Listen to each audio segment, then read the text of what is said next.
Hey guys, Ivy here for another Tarot Tuesday. I'm super stoked. I finally got this new deck of tarot cards in the mail. This is the Pacific Northwest Tarot from Brendan Marnell, and I have been on the Etsy waiting list for this tarot card for a while, and they finally came in the mail yesterday. Normally I really take some time to get to know a deck before I start messing around with it, but this deck just is such a beautiful, intuitive deck that I just can't even wait to get my hands on it. So that's what's happening. These cards are really stiff, so I'm gonna try and shuffle them. Okay. For anybody who is interested in looking at this deck, I have to say too, this guy doesn't really do tarot. I don't think knew much about tarot. He wanted to do a project when COVID first hit, and this is kind of his intuitive love child from COVID. And for someone who doesn't do tarot regularly, he really has just absolutely nailed the energy of this deck. So it's really lovely. He also has a little book that comes with it. I think most decks do. And his descriptions for these cards are just spot on. I'm telling you, this deck was channeled directly from source. That's how good it is. Okay, so let's get to it. All right, 10 of Wands. Blah. 7 of Swords. Woo! That's some hard energy. Page of Cups. All right, finishing up in a lighter kind of way. Okay, 10 of Wands. You can see here, this is an elk that has huge antlers, and he's trying to walk around in the snow.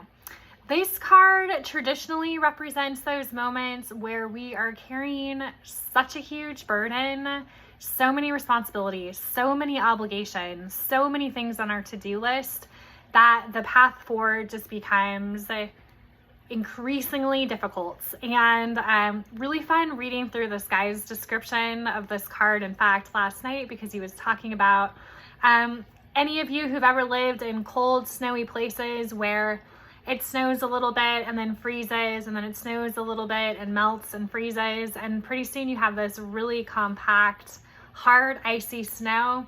And if you walk across the top of it, it's like every third or fourth step, you just sink all the way down into the bottom. And you don't know which step it's going to be. Might be the 5th step, might be the 10th step, might be the 11th step. And it just makes walking on this icy snow really treacherous. So again, I love the energy and the symbolism that he's put into this card. I think it's a perfect representation for the energy of this card, those moments where we're carrying really heavy burdens and it feels like it's an uphill battle. So I guess if anybody needs some validation that you got a lot going on and it feels like your pathway forward's been kind of slow going and sort of hard, or if things have been relatively easy for you lately, keep an eye out that things may start to feel a little more treacherous and difficult. Okay, 7 of Swords. In traditional tarot, this card always makes me laugh.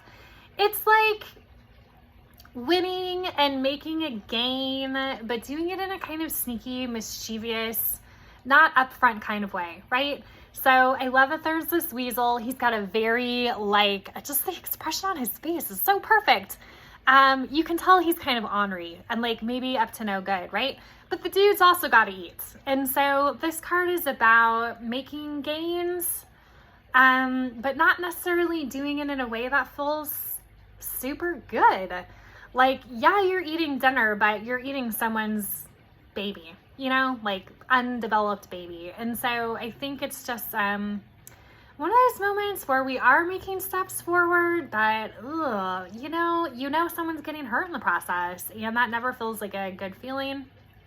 It's also a card that shows up in moments where we are having conflict, or there are arguments about resources, or who's going to do what, or some kind of dynamic where you really want to come out on top and you're willing to do some kind of, lower vibrational things to make that happen. And yeah, you can justify it. Yeah, you can rationalize it. Or you can think a little bit more about how to do it and how to make a win-win situation happen. This is definitely a win-lose situation. Someone's winning, someone's losing. So yuck, like, oof, it's like really heavy energy this week, which feels like spot on from everything I'm hearing about the month of August astrologically anyways, but slow, treacherous going, and yeah, you might make some progress, but it's going to be at someone's expense, and that never feels good. I would argue there's probably a way to have a compromise or a win-win situation if we keep looking for it. Thankfully, we have this little glimmer of light at the end of the tunnel, the Page of Cups.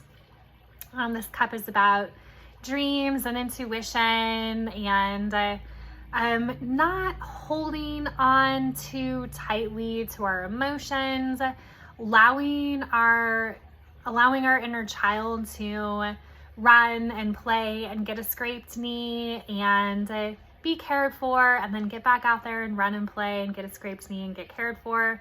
There's always a sense of innocence with Paige, especially in this suit with the emotions. This is it's like carefree, dreamy, kind of Pisces sort of energy with this card. So I guess if anybody is feeling like they need to retreat after these heavy cards, this is also a card that would say, just get lost in your own dreamland, get lost in your own fantasy. Don't take things too seriously. Feelings are elusive, life is elusive, and we don't need to have everything nailed down all the time. So it's kind of some intense energy this week, but hope all of you guys are well, and we'll see you in about 7 days.